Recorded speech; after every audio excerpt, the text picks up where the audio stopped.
The shiur is dedicated Le'iloi Nishmas Rachel Leah Bas Reb Chaim Tzvi. May her neshama have an aliyah.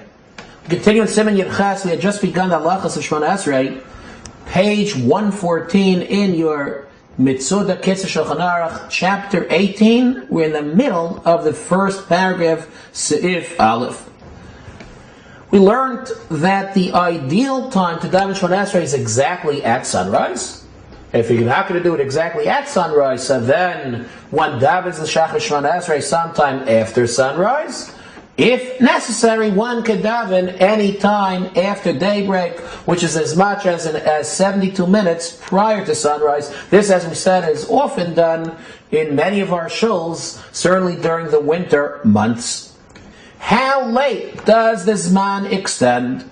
What's the latest one can daven? So here it says the Kitzur Shulchan Aruch on the third line, V'nimshach zmano ad shlish hayom. One can daven up to a third of the day. I mean, if you take the day from sunrise until sunset, that's the Shita of the Gra, of the Balatani, of the Alter Rebbe. One takes the day sunrise to sunset, a third of that day is going to be the latest that one can daven Shemoneh Esrai, until the end of the fourth relative hour, the end of the fourth Sha'ah Zmanis. This time of year, just to give you an idea, if the latest time to recite the Shema is going to be about 9:40 or 9:42, somewhere in that realm. So the latest time for Shemoneh Esrai will be about 55 minutes or 53 minutes beyond that point. And as you can't just daven Shemoneh Esrai at 2 o'clock in the afternoon, you can't daven Shachris. That's why is that? That's what exactly is the basis of these Zmanim. So the Gemara explains that the times are very simple.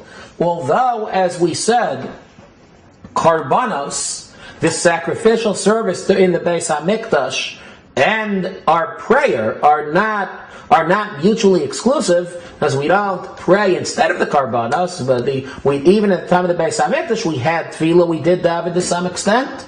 There is, however, a strong correlation and association with our tefillos, between our tefillos and the karbanos and the sacrificial service of the Beis HaMikdash, where the Gemara explains that just as the halacha is that the latest time to bring the Tamid Shel Shachar, the morning offering, is up to the end of 4 hours, the end of a third of the day, so to Shachris would follow that point, just as Mincha. Just as the Karban Tamid Shel Ben Harbayim, the daily afternoon offering, was until sunset, so too our daily Mincha davening is until sunset. And finally, just as the Hekter Chalam Vevarim, the burning of the remnants on the altar and the Mizbech, would take place throughout the entire evening until the next day, so too one can daven Ma'ariv, one can daven the evening Shemoneh Esrai all through the night.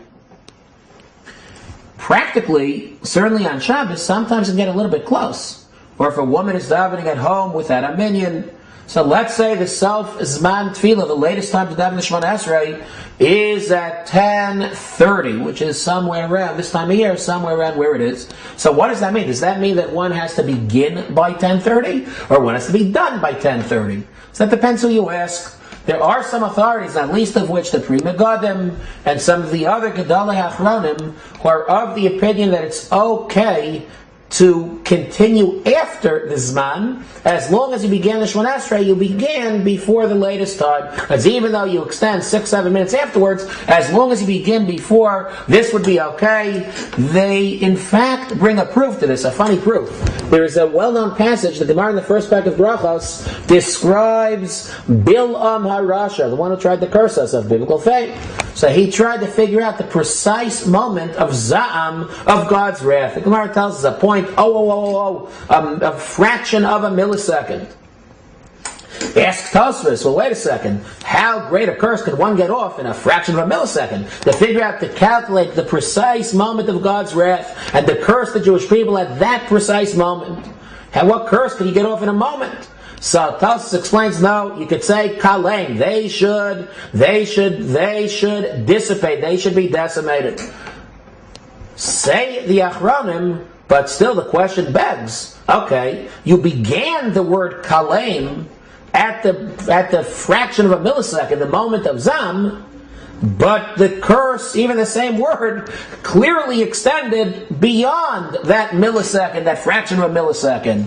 Say the Achronim, what do you see? That when it comes to a curse, if there's a particular Zman for a curse, there's